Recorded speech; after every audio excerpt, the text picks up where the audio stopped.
An emotional journey for Dan Thor. Ferals in the farmyard where his dad used to shoot. When I shoot one of these, I feel like I'm a big kid again.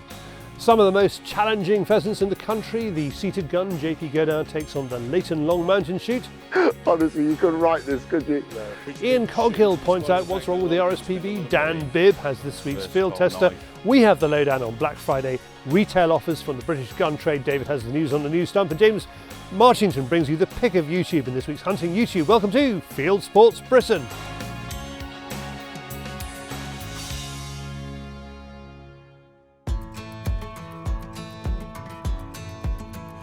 Instagram star Dan Thor is taking a stroll down memory lane. He's going back to his roots, hunting feral pigeons around the livestock buildings with an air rifle. This exact farm here is where my dad grew up. As a young kid, his mum and dad used to run the farm. Obviously didn't own it, just leased it. And to come back here, he's obviously bringing memories back of how my dad used to do it years ago with his air rifle. This is a step up from his early days. He's treated himself to a fancy new Air Arms S510 with twin air cylinders. As you know, I'm normally a shotgun man myself, but I bought myself a brand new S510 TC, twin cylinder, something that I noticed on the website not so long ago, and I thought I'd treat myself to a new gun. So, being a young lad, I was brought up using an air rifle, and like I say, it just takes me back to my childhood, and it's something I like to do. Big rifles don't really suit my type of shooting. As I say, I'm a shotgun man, and when I shoot one of these, I feel like I'm a big kid again. I can remember using like a Fire break barrel years ago, and there's no need to be breaking your arm anymore trying to load one of them when you've got one of these. So, they're a decent bit of kit, and I'm looking forward to using it. Like I say, it's brand new, haven't even used it yet. We set it up, so let's see if we can hit a few, or definitely miss a few anyway. On top, he's got a Hawk Air Max scope with 12x zoom, parallax adjustment and illuminated reticle. We've added a trigger cam to try and record the view through the scope. More about that later.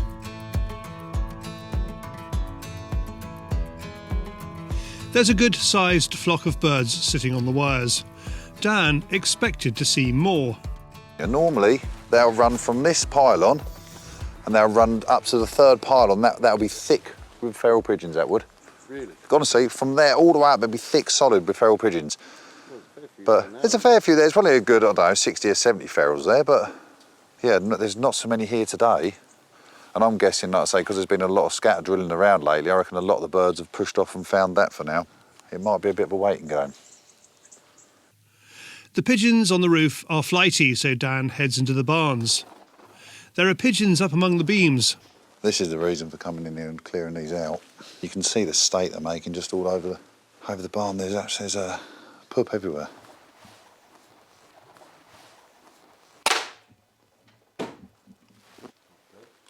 It's so dark inside, Dan is struggling to see them clearly through the scope.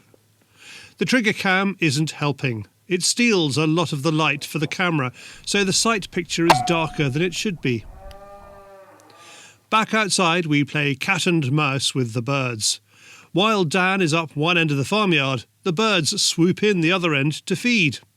You'll stand here, nothing comes, you'll get down the bottom, then you'll turn around, they're all on the roof. It's like, keeps you fit though, getting the steps in. It's frustrating at times, but bit by bit, Dan is building a decent bag. Place your bets, James.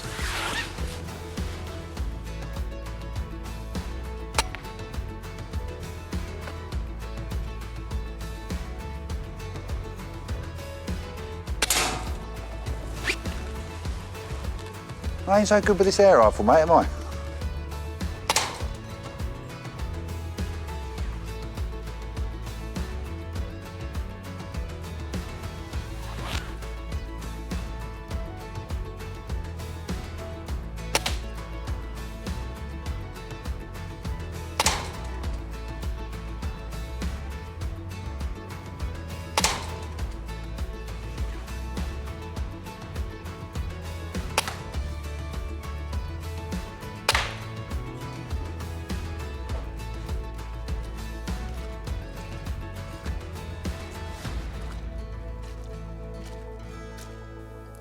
The light is fading and Dan decides to call it a day. He's picked 14 and there's a handful more that have fallen dead out of reach. He has learned a valuable lesson about shooting in the barns. It's the best place to get the shots, but even in the daytime he'll need a night scope to do the job more efficiently. Most important, he's rediscovered the joy of pottering around the farmyard with an air gun. There's plenty more misses than there was kills, I can tell you that. But yeah, totally different to shooting a shotgun. Like I say, so I'm not a rifle man. I'm definitely not a good shot of a rifle, I'll tell you that. It's just all a bit of fun to me, and yeah, I've really enjoyed this afternoon. And the drones helped a lot as well. Like I say, especially with me walking around the farm, and you walking around, the birds popping over there on the pylons, push them about, and yeah, we managed to, like I say, get a few there in the bag, so that's been good. And hopefully, yeah, you know, Fiona will be happy. You can follow Dan on Instagram, link below. And for the Jack Pike clothing that Dan was wearing, go to jackpike.co.uk. Thanks, Dan. Now, in this week's Field Sports Extra, we have a keeper, an air gunner, and an extra. I am playing a part of your toadying lackey, I do believe, Charlie. Plus, we gave away a £99 Bagara seat, and we are giving away a box of gin from the Wrecking Coast Distillery. Easiest way to win is to join the Field Sports Nation, and we'll send you a goodie box too, link below. Another reason to join this week is that we have a few Jack Pike rucksacks, and each new annual member gets one of those free. There you are. £50 membership gets a £45 rucksack. The maths is up to you. Next, from filthy farmyard pests to David on the Field Sports Channel News Stump.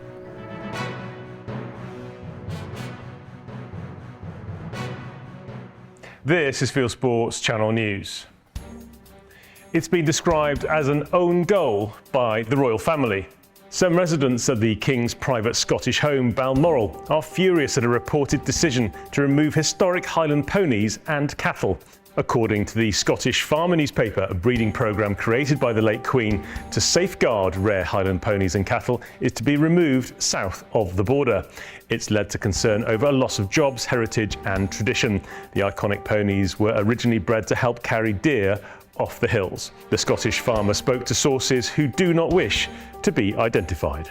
Well, the people that we've spoken to, they're really disappointed that the decision's been made to kind of get rid of a lot of these animals and really look again at the estate when it was seen as working so well for the local community. It was a real point of pride.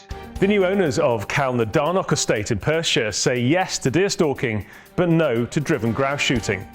In its first go at being a Scottish landowner, the Jersey-based Durrell Wildlife Conservation Trust purchased the 18,500-acre estate in the Cairngorms and announced plans to re-wild the area. It plans to replace keepered heathered moorland, vital for ground nesting birds, with forestry. It confirms it will no longer offer driven grouse shooting, but stalking will continue to help to reduce the deer population. Basque is calling on the Scottish Government to make urgent amendments to its latest hunting bill. The Wildlife Management and Muirburn Bill, currently going through the Scottish Parliament, has caused uproar. It makes changes to many conservation practices. A committee review of the new law has asked for a series of amendments covering grouse shooting, Muirburn and the use of licensed humane predator traps. There are fears Scotland will follow Wales in banning all snares, which will further threaten rare birds as well as game. Portsmouth has become the first city in the UK to reject an all-vegan agenda. In what's being described as a victory for common sense, a unanimous vote of all 42 councillors from the South Coast city supported a motion to ensure local meat, seafood and produce were widely used at council-run events. It's in opposition to a campaign to force local authorities to use only vegan or vegetarian produce. A hunt has expressed its relief that its huntsman is not guilty of assault. The masters of the Cottesmore hunt announced that their hugely talented and wonderful huntsman, Sam Jones, was found not guilty in court following an incident at a gate with a hunt saboteur in February 2023. They added that Sam had no intention to hurt anyone. The former national hunt jockey, with more than 100 winners under his belt, was doing his job professionally and demonstrated that he is an accomplished rider on an excellent and reliable horse. Lawyers say they've won their most significant ruling against the UK government and water companies. Fish Legal applied for the right to challenge the Environment Agency after accusing the government department of failing in its mandatory legal duties to safeguard a beck in Yorkshire, which is the responsibility of Yorkshire Water. The High Court heard how sewage poured into the Costa Beck near Rydale in North Yorkshire over 650 times in a 2-year period. The court heard the EA then didn't do enough to punish those responsible. A landmark judicial review in the High Court ruled the EA's approach is unlawful, which could open the way for further legal action. I can't thank the Fish Legal team enough. Andrew Kelton, the solicitor, and Penny Gain, they've been absolutely brilliant. I've been secretary now for nearly 30 months, and there's barely a day goes by without us working on this case. So this is a real big moment for us. Britain's shooters have been asked to take part in one of the biggest research projects in European hunting and shooting. Basque announces its first ever Wing Week, which will form part of a data gathering exercise that's been running for the past 50 years. It involves collecting wings from shot birds, freezing them and sending them for scientific analysis during the week of the 26th of February to the 4th of March 2024. It is working with the Wildlife and Wetlands Trust. It hopes the data gathered will help conservation initiatives. Link below. What we're looking for is one wing from every duck, goose or wader that people are shooting. And we need that wing taken from as close to the body as possible, because there's a group of feathers there called the tertials that we need to use for aging. And then those wings, any birds that have been shot on the same day can be stored in the same bag. And all we need is the date that they were shot and the county. Last week we told you about police seizing shotguns and rifles from journalist Matt Cross when he mentioned his mental health online. Matt's now been contacted by Police Scotland's firearms licensing to arrange for his guns to be returned. He's also had an apology from police about the handling of the seizure. We'll bring you more on that story next week. And finally, anti-hunting poacher patrols in South Africa reveal that poachers are using homemade guns and ammunition to kill wildlife. These pictures from the Safari Club International-backed Patrol anti-poaching initiative shows the type of rudimentary rifles and ammunition made and used to kill animals illegally in Zambian national parks and game management areas. There's a link to a longer film from the anti-poaching team below. You are now up to date with Fieldsports Channel News. Stalking the stories, fishing for facts.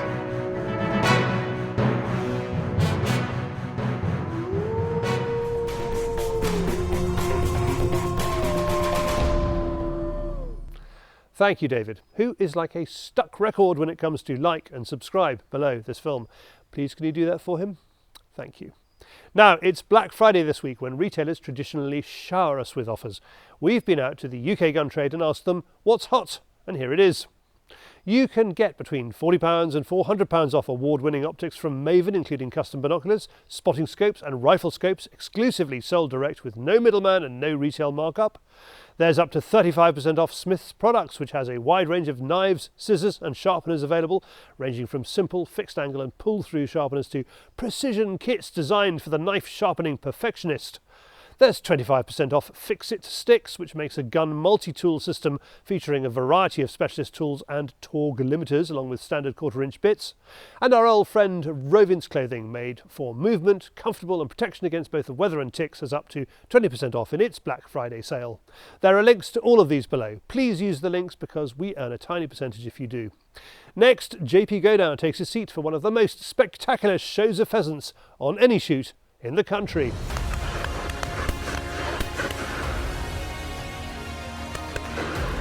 We're at the Leighton Long Mountain shoot in mid-Wales with JP Gaudin, known as the seated gun as he shoots from a wheelchair.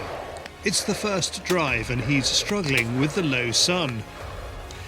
The sun is just phenomenal. I mean, so bright. And in actual fact, when you put your hand up, you can feel the warmth from it. So they're driving it from, I suppose, a span of a couple of 300-metre tree line, and the pheasant are coming up and over the top.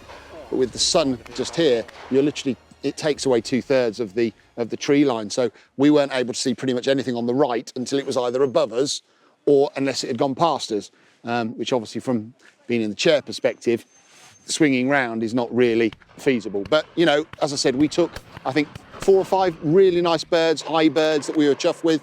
We missed a few as well, which we're not so chuffed with. It's life. It's part of the sport. We'll get our iron and warm up. So we're at Leighton Long Mountain, not far away from Welshpool. We first came here, as I said, in 2021.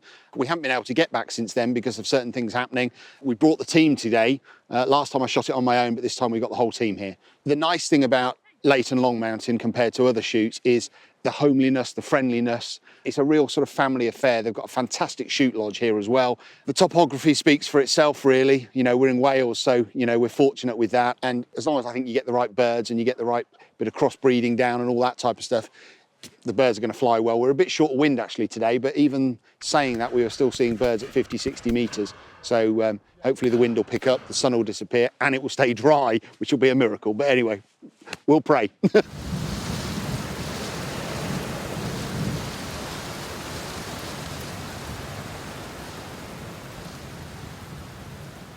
So today I'm using a pair of 12-bore Berettas, EELL Classics that I had made and fitted for me.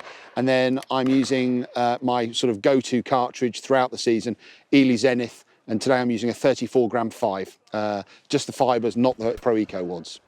I've shot Ely now pretty much most of my shooting life, and certainly over the last, I suppose, 4 or 5 years, more and more, you know, I've been concentrating on, you know, getting to one model within the sort of the setup of Ely. So Zenith for me is absolutely the go-to cartridge. And of course, we've got the new Ely Zenith Steels coming as well shortly. So, you know, hopefully Zenith will have pretty much a model that covers every eventuality and every need. But yeah, the Zenith for me is the one to go to. There must have been, I would think there's got to have been 1,000 birds come out of that drive on its own, easily. They literally started breaking from the left, from the centre and from the right. So you had birds, if you wanted to, I could have swung around and shot them there. I could have taken them there, or there. But wow, what a drive. My shoulder's killing me as well. Look at the size of them birds. Look at the tails on them. You know, they might have a long tail, but they're good, solid birds, they are. Well, this shoot is fairly unique for this part of the world because, you know, it is a commercial pheasant shoot. However, we try and add a family twist on it. It has been part of a more commercialised group in the past. Now the family have taken it back. We want to continue with the quality, but add a very informal, friendly family feel to it. This is rural Montgomeryshire. Without shooting, from big commercialised shoots to small syndicate shoots, there's not much else here. We are dependent on people coming to this part of the world and enjoying what we have, which is beautiful scenery, hopefully good pheasants, and hospitality. And the employment it creates is often overlooked. On to drive 3, and once again JP's sunglasses are on, off, and then on again in a matter of minutes. Honestly, you couldn't write this, could you? No.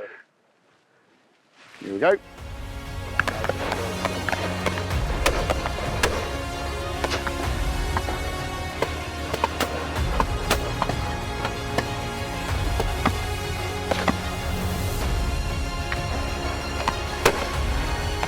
Hey.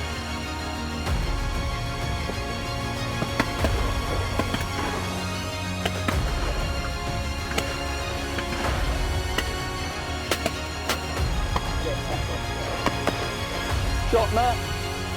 Look at that. We've had the 4 seasons, so in one drive.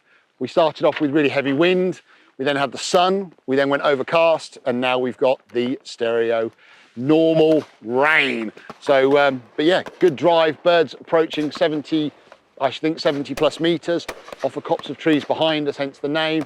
We're in a field that's banking down, going right the way across to the next valley. So yeah, really good birds, strong birds, challenging birds because the wind's catching them. A lot of them hugged the tree line and kept very close. So lots of long right to left crossers. But yeah, all in all, very good. Phenomenal.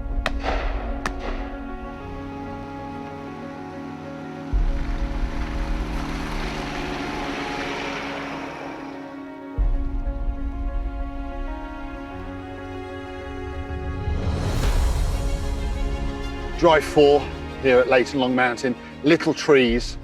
We're on a compressed slate track leading up through the forest. Got a bank in front of us, probably about, I don't know, 10, 12 metres, and that then climbs to the best part of probably 50 or 60 metres, if not a little bit more. And they're driving the pheasants from behind that, and they're just literally coming over the top of the trees, we have got the wind blowing a gale through here, so the birds were twisting and turning, climbing, dropping.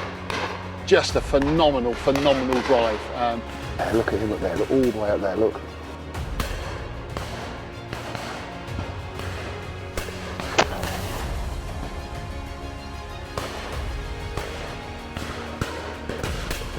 Plenty of birds for the whole of the line as well.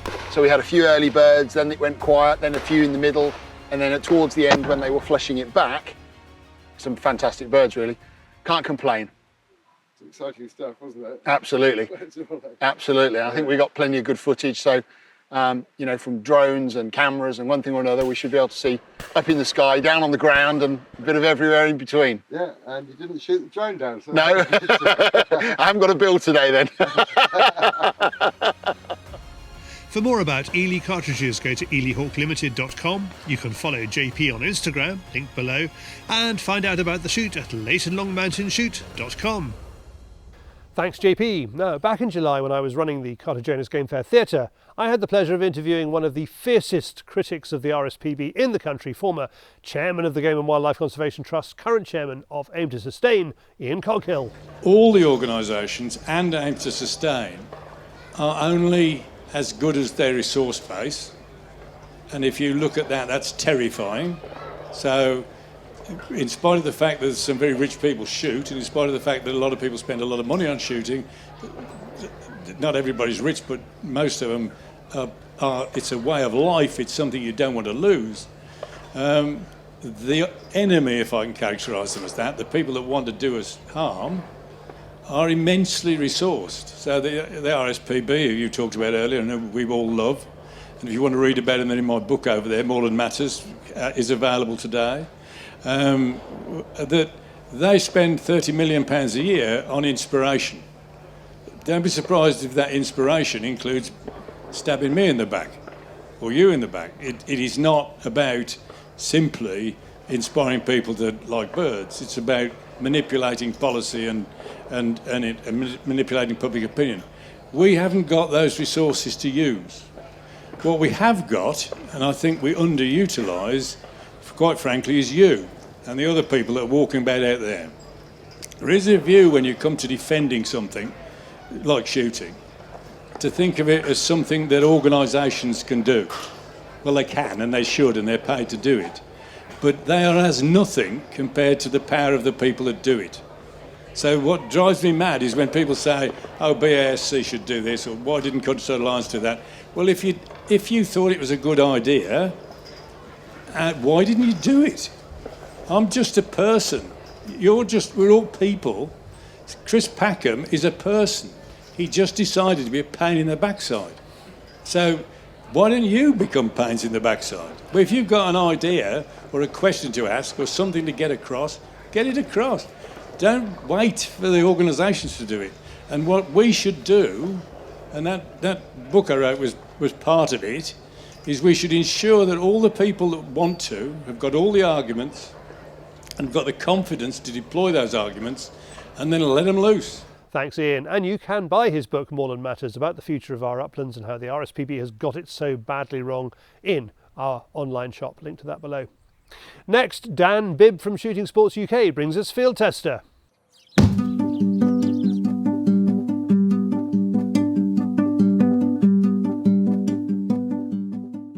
Okay, so two different types of products. So you've got your standalone fixed blade knives. We all know you can get like a Mora for 15 quid.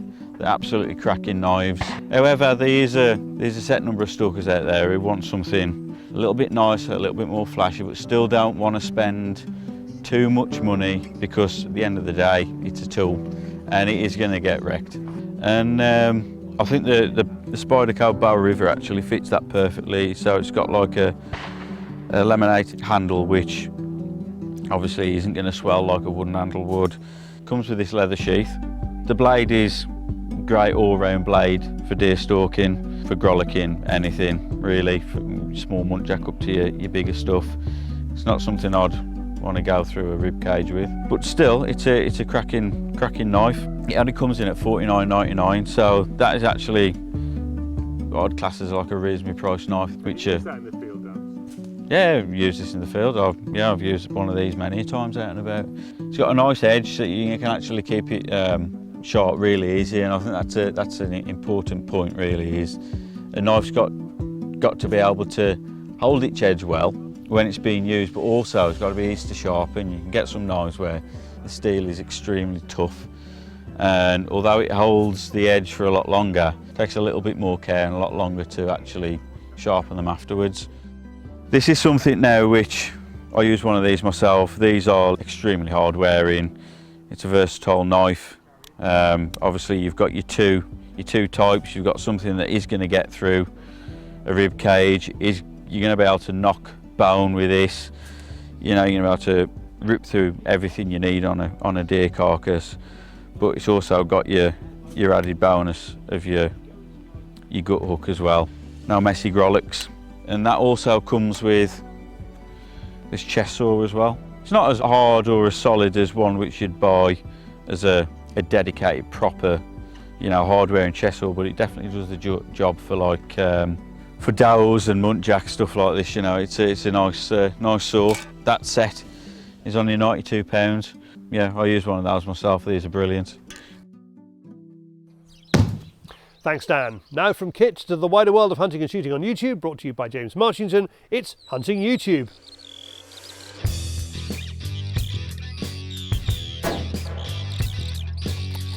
Here's my pick of the videos I've found on YouTube this week. Not necessarily the biggest and best, but a variety of different takes on hunting and shooting from around the world. First, here's a chap bringing his kids up right. Modern-day mountain man teaches his daughter to shoot a full-bore rifle in preparation for youth deer season. Then they head out into the woods to shoot squirrels with a 2.2. Next to Pakistan, where this chap is hunting wild partridges with a modern PCP air rifle. I admit I don't understand a word he says, but the footage is self-explanatory and very nicely filmed. This one from Denmark doesn't have any commentary, but once again it's clear enough what's going on. Some impressive shooting flighting cormorants from a kayak, which can't be easy. Over to Pennsylvania, where at least they're speaking English. Midnight kennels are walking up American woodcock over a champion English setter, and it's lovely to watch the dog work. Next to Turkey, and here's how the professionals go about hunting wild boar in the wide open spaces of Anatolia. There's plenty of action and they make an impressive bag of 16. Montana has a problem with poachers shooting from the road, so they set up a dummy elk and lie in wait for someone to pull up and take a pot shot. This is the latest in a fascinating series on the work of the state's game wardens. Back to the UK, and here's our old friends Ian Harford and Steve Wild hosting Rossi from American Air Gunner. They go for a mooch in the woods and bag just a single squirrel between them, but they seem to be having a great time regardless. Finally this week, Alex Sayer from Strictly Shooting has been out and about getting our hands on a variety of Browning over and unders, a lovely Purdy side-by-side with an interesting history, and a double-barrel percussion muzzle loader. Well, that's it for this week. I've put all these films into a playlist for you. Click on the eye symbol top right or check this film's description. If you have a YouTube film you'd like us to pop into the weekly top 8, email me the link, jamesm@fieldsportschannel.tv.